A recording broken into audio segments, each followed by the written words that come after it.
Hello दोस्तों, फिर से स्वागत है आप सभी का हमारे यूट्यूब चैनल डिजिटल नारायण में।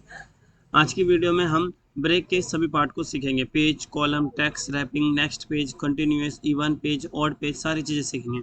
लास्ट वीडियो में मैंने आप लोगों को मार्जिन, ओरिएंटेशन, साइज और कॉलम यानी ये चारों चीज़ें आपको बता दिया था। अगर आपने अभी तक वो वीडियो नहीं देखी है तो मैं लिंक में डिस्क्रिप्शन में लिंक दे दूंगा, आप वहाँ पे विजिट करके देख सकते हैं।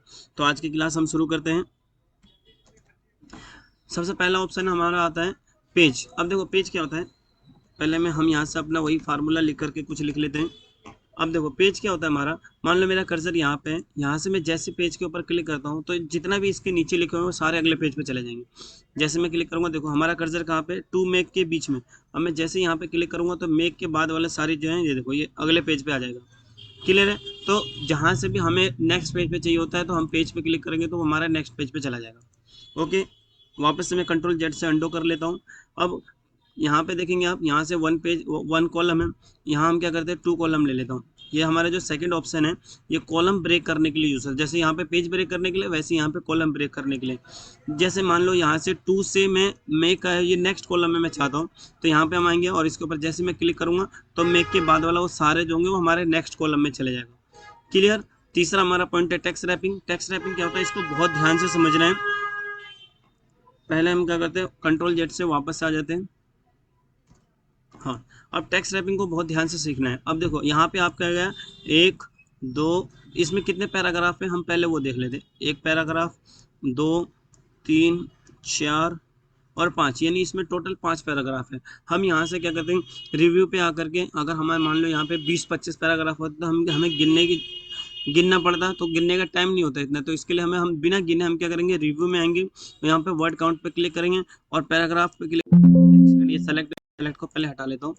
हाँ, अब रिव्यू में आएंगे, वर्ड काउंट पे जैसे मैं क्लिक करूँगा तो यहाँ पे पैराग्राफ दिखा देगा, यानी टोटल जो है 5 पैराग्राफ है। क्लियर है। अब यहाँ से मैं क्या करता हूँ, ये फॉर एग्जांपल है, जैसे यहाँ पे यहाँ से मैं क्या करता हूँ एंटर दबाता हूँ तो देखो अब इसमें कितने पैराग्राफ हो जाएंगे, एक, दो, तीन, चार, पाँच, छः पैराग्राफ हो जाएगा। वापस हम रिव्यू पे आते हैं, वर्ड काउंट पे आते हैं और यहाँ देखेंगे तो देखो ये 6 पैराग्राफ दिखा रहा है आपको। क्लियर है। जबकि ये पैराग्राफ नहीं है, हमने क्या करा वहाँ से अगले लाइन में इसको बस भेज दिया। तो टेक्स्ट रैपिंग का यूज जो होता है वो क्या होता है, अब मैं इसको पहले क्या करता हूँ कंट्रोल जेड से वापस अंडो कर लेता हूँ। अब ध्यान से आप देखोगे, देखो जब मैंने एंटर किया तो हमारा 6 पैराग्राफ दिखा था। जबकि मैं वापस से आता हूँ लेआउट में आकर के ब्रेक में आकर के यहाँ पे टेक्स्ट रैपिंग करता हूँ। इसके ऊपर मैंने क्लिक करा, ये अगले लाइन में आ गया और एक लाइन का और गैप आने के लिए हम क्या करते हैं, एक बार और टेक्स्ट रैपिंग कर देते हैं। अब देखो सेम वही कंडीशन हो गया। लेकिन अब जब मैं रिव्यू में आता हूँ और यहाँ पे वर्ड काउंट पे क्लिक करता हूँ तो देखो ये सिर्फ 5 ही पैराग्राफ दिखाएगा।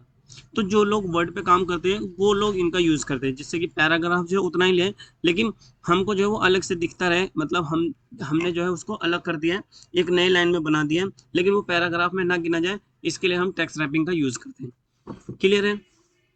आगे बढ़ते हैं। अब हम वापस से मैं इसको कंट्रोल जेड से अंडो कर लेता हूँ। अब लेआउट में आते हैं, ब्रेक में हम देखेंगे टेक्स्ट रैपिंग के बाद आता है नेक्स्ट पेज। जहाँ पे हमारा कर्सर है वहाँ से हम जैसे नेक्स्ट पेज पे क्लिक करेंगे वो नेक्स्ट पेज पे चले जाएगा। देखो फॉर एग्जांपल हमारा नेक्स्ट पेज पे आ गया, तो ये नेक्स्ट पेज पे जाने के लिए होता है हमारा। इसके बाद क्या हमारा कंटिन्यूस। अब देखो कंटिन्यूस क्या होता है, इसको ध्यान से समझेंगे। मैं कंट्रोल जेड कर लेता हूँ। अब कंटिन्यूस क्या होता है, मैं वापस से देखो कंटिन्यूस सीखने के लिए हम क्या करते हैं, इसको 3 कॉलम में डिवाइड कर लेते हैं। 3 कॉलम में डिवाइड करके करते हैं या फिर 2 ही कॉलम में कर लेते हैं, कितने भी कर सकते हैं, 2 कॉलम 3 कॉलम में कुछ भी कर सकते हैं। अब आप यहाँ पे ध्यान से देखोगे, मैं वापस से 3 कॉलम में कर लेता हूँ। 3 कॉलम में आने के बाद यहाँ पे हमारा कर्सर है, यहाँ पे मैं एंटर दबाऊंगा तो एंटर दबाते दबाते रहूँगा तो भी हमारा जो है ये फर्स्ट और सेकंड मतलब पैराग्राफ में नहीं जा पाएगा। मैं जैसे इसके ऊपर देखो ध्यान से समझना है, ब्रेक के ऊपर आकर के मैं कंटिन्यूस पे क्लिक करता हूँ तो हमारा जो होगा पहले वाले कॉलम में आ जाएगा। यानी ये क्या होता है कि कंटिन्यूस जो होता है वो हमारा ये बताता है कि जो हम काम कर रहे हैं वो चलता रहे, लेकिन अब उसके आगे का भी जो है वो कंटिन्यूस हो जाए।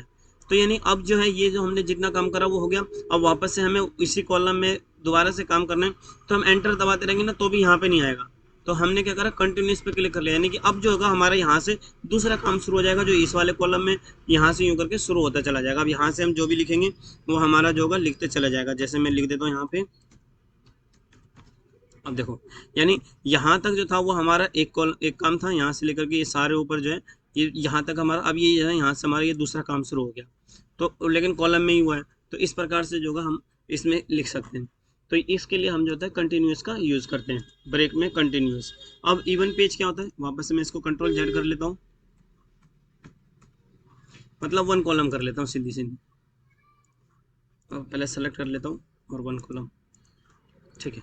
अब देखो, अब ब्रेक में ही हमारा क्या होता है इवन पेज। अब क्या है कि मैं चाहता हूँ क्या कि ये थीम से है, यानी कि स्टाइल, या फिर यहाँ से द पिक्चर से लेकर के जो भी पेज है, ये यहाँ से जितने भी लिखे हुए हैं वो कौन से पेज नंबर पे चले जाए, वो सीधा चौथे पेज नंबर पे चले जाए, या इवन नंबर, हाँ, यानी कि सीधा चौथे पेज पे नंबर पे चले जाए। तो मैं जैसे इसके ऊपर क्लिक करूंगा तो सीधा क्या होगा, चौथे पेज नंबर पे आ जाएगा।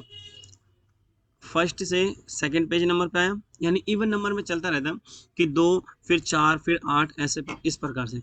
अब मैं वापस से इसके ऊपर क्लिक करता हूँ, जैसे देखो यहाँ से जो है ये वाला जो हमारा फिर इवन नंबर में आ जाए, तो लेआउट में जाऊँगा, यहाँ से ब्रेक पे क्लिक करूँगा और जैसे मैं क्लिक करूँगा अब ये चौथे पेज नंबर पे आ जाएगा। देखो ये 4th पेज नंबर पे, अब यहाँ पे चेक कर सकते हैं, ये जो है हमारा 4th पेज नंबर पे। क्लियर है, तो तीसरा पेज नंबर नहीं है हमारा। सेम इसी प्रकार से जो होगा हमारा ऑड नंबर होता है, देखो यहाँ से हम क्लिक करते हैं, इस पे आते हैं, ब्रेक पे जाके ऑड नंबर पे क्लिक करेंगे, यानी ये तीसरे पेज नंबर पे चल जाएगा। अभी पहले नंबर पे, अब तीसरे नंबर पे जाएगा। ये देखो ये यहाँ पे आप देख रहे हो ना, तीसरे पेज नंबर पे, यानी कि ये जो है हमारा तीसरा पेज नंबर पर, ये हमारा दूसरा पेज नंबर है। 1 मिनट, 1 2, हाँ, मतलब ये डायरेक्टली तीसरे पेज नंबर है, दूसरा पेज पे हमारा काम नहीं है, तो इसलिए हमारा दूसरा पेज नहीं है, यानी ये हमारा फर्स्ट पेज है और ये हमारा सीधा तीसरा पेज, यानी कि तीसरा पेज रहेगा, दूसरा पेज नहीं रहेगा। तो इस प्रकार से हमारा जो है ये लेआउट का हमारा यूज़ करते हैं। यानी कि कई बार आपने देखा होगा कि हमारा जो इवन नंबर हो जाए या ऑड नंबर पे ही मतलब काम करे, जिससे हमें प्रिंट निकालने में आसानी हो, तो इस प्रकार से हम जो है इवन नंबर या ऑड नंबर का हम यूज़ करते हैं। क्लियर है, तो ये हमारा जो है ब्रेक्स के सभी पॉइंट थे। उम्मीद करता हूँ कि आपको ये समझ आई हो और हेल्पफुल वीडियो लगी हो, तो इसे लाइक करें, सब्सक्राइब करें और बेल आइकन जरूर दबाएं। नेक्स्ट वीडियो में हम लाइन नंबर सीखेंगे। Thank you guys.